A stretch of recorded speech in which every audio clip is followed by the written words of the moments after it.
muchos detalles en el video que me llamaron la atención, pues, como esos dos escenarios. Cuando enfocan la cámara hacia el lado donde estaban sembrados los girasoles, la tierra seca, la contaminación, por ahí están las chimeneas echando humo. Esa es como la acera de una antena. Si vieron, ahí había como un muro y detrás había una antena. Y del otro lado hay pues como una casa, un jardín de casa, y tiene este cuento del sistema de riego automático.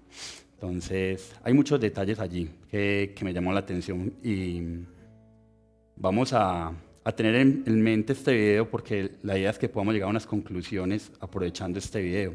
Pero entonces, primero que todo, un poquito de contexto entonces del tema. Nosotros vamos a estar situados hoy en Mateo capítulo 5, los versos del 17 al 20. Y en las últimas semanas hemos estado hablando el Sermón del Monte y estuvimos hablando específicamente de las bienaventuranzas. Si ustedes recuerdan, esos temas se han estado tratando en los últimos miércoles. Y bueno, el tema de hoy lo he denominado He venido a cumplir. He venido a cumplir. Vamos a leer Mateo capítulo 5 del 17 al 20. Dice la palabra del Señor. No piensen que he venido a anular la ley o los profetas. No he venido a anularlos, sino a darles cumplimiento. Les aseguro que mientras existan el cielo y la tierra, ni una letra, ni una tilde de la ley desaparecerán hasta que todo se haya cumplido. Todo el que infrinja uno solo de estos mandamientos, por pequeño que sea, y enseña a otros a hacer lo mismo, será considerado el más pequeño en el reino de los cielos. Pero el que los practique y enseñe será considerado grande en el reino de los cielos. Porque les digo a ustedes que no van a entrar en el reino de los cielos a menos que su justicia supere a la de los fariseos y de los maestros de la ley. Oremos. Señor, yo quiero darte gracias por esta palabra. Muchas gracias, Señor Dios, porque hoy nos confrontas con este alto en el camino que hiciste en un momento determinado de tu ministerio cuando recién empezabas. Y nos retas a pensar en cuál fue y cuál es tu propósito con venir a este mundo, pero también nos retas a nosotros en que nos veamos dónde estamos parados, qué estamos haciendo, quiénes somos en ti, para dónde vamos. Yo te ruego, Señor, que abras nuestro entendimiento a tu palabra, que trates nuestra vida con tu palabra. Es tu palabra, es tu ley, son tus mandamientos, Señor. Así que te damos gracias por ella y oramos para que cumplas tu propósito en esta noche con ella. En el nombre de Jesús oramos, amén. Bueno, recién estuvimos pues en elecciones, tenemos un nuevo presidente y todos quisiéramos como que esta persona, pues después de que ha manifestado unas promesas en su campaña, en pro pues de poder sacar adelante el país y unos proyectos, que esta persona pueda pues presentarse y decir he venido a cumplir lo que he prometido, ¿no? De hecho, hoy estaba escuchando como la primera entrevista que le hicieron. Caracol le hizo la primera entrevista, una entrevista cortica y poco informal.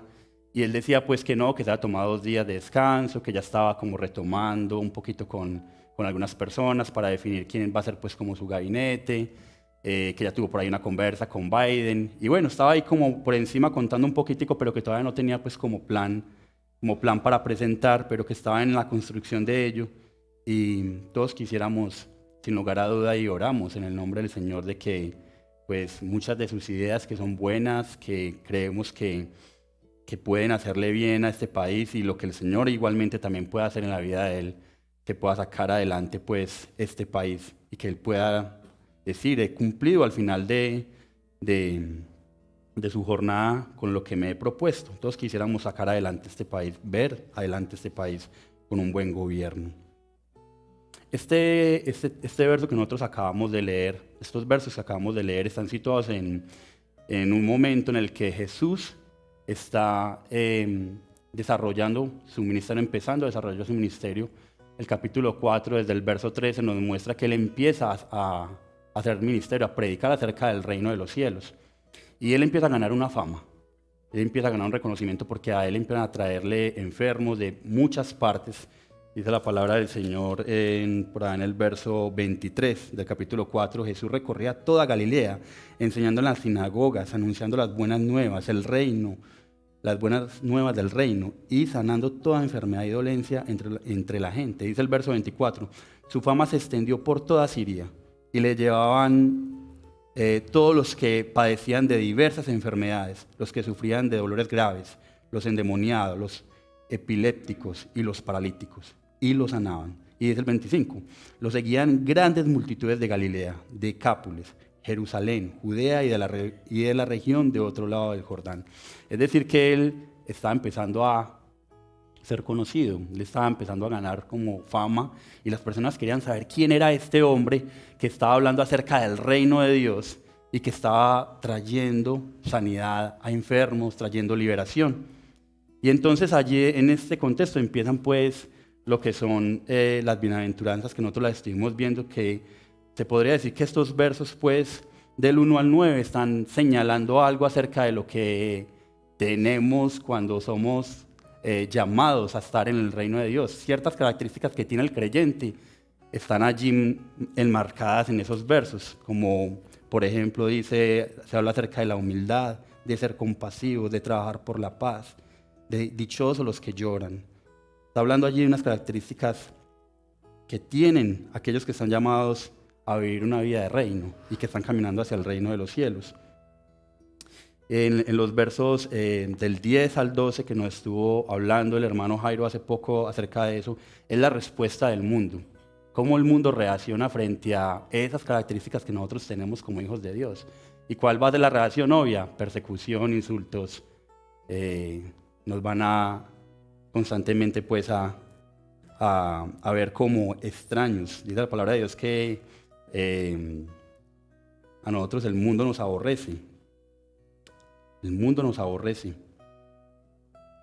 Dice Juan 15, 18, si el mundo los aborrece, tengan presente que antes que a ustedes me aborreció a mí. Si fueran del mundo, el mundo los amaría como a los suyos. Pero ustedes no son del mundo, sino que yo los he escogido de entre el mundo. Por eso el mundo los aborrece. Entonces hay una razón que el Evangelio de Juan nos da. Nosotros no somos del mundo y por eso hay persecución. Por eso el mundo está constantemente en contra de nuestra forma de vivir. Y ahí estamos hasta el verso 12. Y el verso 13 al 16, a pesar de esa condición del mundo, a pesar de que el mundo se levanta en contra de nosotros, nos está diciendo a nosotros que nosotros estamos llamados a ser sal y luz, que el hermano, por aquí está, ¿dónde está? No, Sebastián está por ahí, Sebastián no estuvo por ahí, está Sebastián. Sebastián nos compartió hace poco de que nosotros estábamos llamados a ser sal y luz, a pesar de que el mundo nos insulta y se levanta en contra de nosotros. A pesar de eso, nosotros tenemos la responsabilidad de ser la sal y luz, porque somos de parte del Señor eso para el mundo. Él nos llama a que seamos eso. Él nos da esa identidad. Y es en este momento donde Él nos ha narrado características de hombres que son del reino de los cielos, que les dice que por eso van a ser perseguidos y que a pesar de eso tienen la responsabilidad de ser la sal y la luz del mundo, donde Él hace un alto en el camino y hace una aclaración de a qué ha venido Él. Y los versos 17 y 18 dicen, yo no piensen que he venido a anular la ley y los profetas, no he venido a anularlos, sino a darles cumplimiento. Les aseguro que mientras exista el cielo y la tierra, ni una letra, ni una tilde de la ley desaparecerán hasta que todo se haya cumplido. Miren, nosotros en estos textos vamos a ver dos afirmaciones de Jesús que señalan su ministerio. Y aquí en esta primera parte, los versos 17 y 18, nosotros vamos a encontrar el propósito por el cual Él está aquí. Él ha venido... Él está manifestando que Él no está en contra de la ley. Todo lo contrario, que Él antes, en vez de derribarla, Él está en pro de darle cumplimiento a la misma. Él está de acuerdo con la ley, con los mandamientos del Señor. Y no solamente eso, Él asegura que la ley va a permanecer. Que la ley que mientras todo esté en cumplimiento de lo que Dios ha dispuesto, la ley va a permanecer. Jesús nos está aclarando, hermanos, su propósito al venir al mundo. No piensen que Él iba a anular la ley o a los profetas. Esa expresión de la ley y los profetas nos está hablando de todo el Antiguo Testamento. No está hablando solamente por allá del Pentateuco, los 5 primeros libros, sino que la ley y los profetas es una afirmación que constantemente en el Nuevo Testamento hace énfasis de todo el Antiguo Testamento. Nosotros lo podemos encontrar también en Mateo capítulo 7, versículo 12. Así que en todo traten ustedes a los demás tal y como quieren que ellos los traten a ustedes. De hecho, esto es la ley y los profetas. Nuevamente esta expresión, donde está refiriéndose a que todo lo que se ha dicho, todo lo que está escrito, está aquí en condensado en esto que él está diciendo. Así que Jesús está afirmando que su propósito no es derribar lo que ya está dicho. Todo lo contrario, él está de acuerdo con eso. Esa expresión ley y profetas, pues, la encontraremos en el Nuevo Testamento con frecuencia. A mí algo que me llama mucho la atención es que yo estaba leyendo acerca de la ley de Dios. No sé si tengas este recurso de la Biblia de la Reforma, pero me encontré este comentario que me llamó mucho la atención acerca de la ley de Dios. Dice: Dios gobierna su universo por la ley. La naturaleza misma opera bajo su gobierno providencial. Las llamadas leyes de la naturaleza solo describen la forma normal con que Dios ordena su universo. Estas leyes son expresiones de su voluntad soberana. Dios no está sujeto a ninguna ley fuera de sí mismo. No hay reglas independientes y cósmicas que Dios esté obligado a obedecer. Más bien, Dios es la ley en sí mismo. Esto significa simplemente que Dios actúa de acuerdo con su propio carácter moral. Su propio carácter no solo es moralmente perfecto, sino que es el máximo estándar de la perfección. Sus acciones son perfectas, porque su naturaleza es perfecta y siempre actúa de acuerdo con su naturaleza. Por lo tanto, Dios nunca actúa de forma arbitraria, antojadiza o caprichosa. Siempre hace lo que es correcto. Como criaturas de Dios, también se nos requiere que hagamos lo que es correcto. Dios demanda que vivamos de acuerdo con su ley moral, la cual nos ha revelado en la Biblia. Mira, me llamó mucho la atención de esta definición, de esta explicación acerca de la ley de Dios, el hecho de que más bien Dios es la ley en sí mismo. ¿Sabe? Cuando yo meditaba en esto, yo pensaba en Cristo encarnado siendo la ley misma, allí presente delante de ellos, diciéndoles: es que yo no estoy en contravía de ella. ¿Cómo va a estar en contravía si Él es la ley misma hecha carne? La ley misma hecha carne ahí, delante de ellos, que no solamente se hizo carne para, en los versos posteriores, empezar a hablar acerca del homicidio, del adulterio, de los juramentos, del amor hacia los enemigos, del divorcio. Jesús está allí interpretando en los versos que siguen la ley para aquellos que están escuchando. Jesús está en este momento haciendo una bisagra y diciendo: venga, yo hago un alto en el camino, yo les digo por qué estoy aquí. De pronto ustedes pensarán que yo he venido a cambiar las cosas. Recordarán ustedes que ese momento del pueblo de Israel es un momento en el que ellos ya han salido o están más bien bajo el dominio de Roma y han pasado por varios imperios que los han subyugado, donde ellos han saboreado diferentes expresiones de conocimiento, de ciencia, de sabiduría humana. Ellos están tan sedientos. Y aquí hay un hombre que está trayendo sanidad a los hombres. Y aquí hay un hombre que está hablando acerca de algo que no hemos escuchado. Y él está haciendo un alto en el camino. Venga un momentico que yo no voy a cambiar las cosas. Yo no estoy en contra de la ley.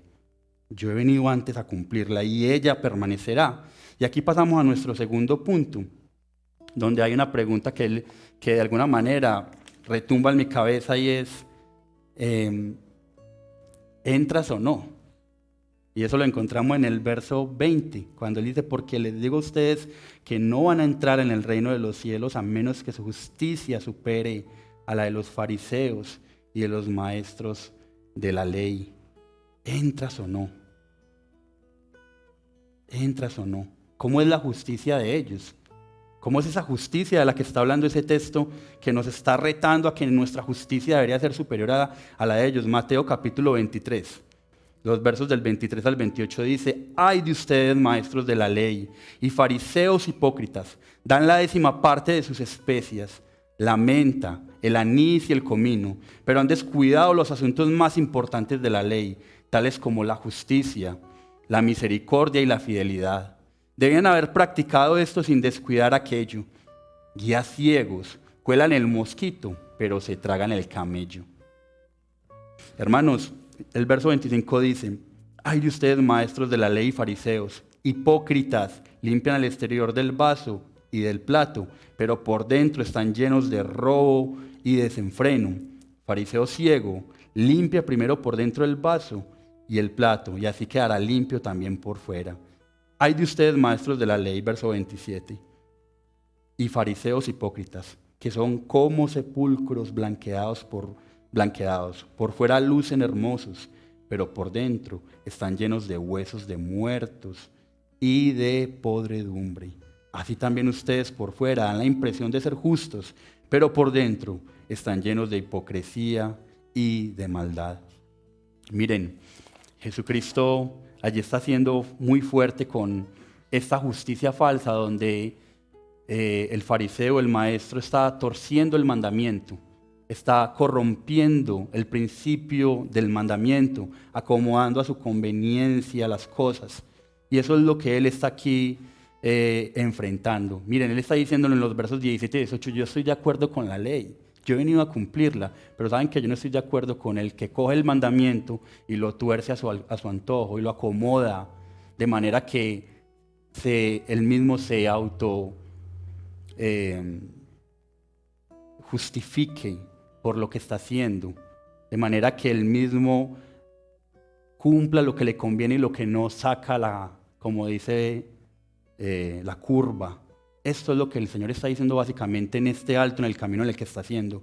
Él de aquí para allá ya va a empezar a interpretar la ley, pero él está haciendo un alto para decir: cuidado, yo he venido a cumplir la ley, yo no estoy en contra de lo que ya se ha dicho, pero sí estoy en contra de aquellos que tuercen el mandamiento, sí estoy en contra de aquellos que han enseñado mal el mandamiento, los mandamientos de Dios. Y ahí el verso 19 precisamente nos está hablando también de esto, de todo el que infrinja uno solo de estos mandamientos, por pequeño que sea, y enseña a otro a hacer lo mismo, será considerado el más pequeño en el reino de los cielos.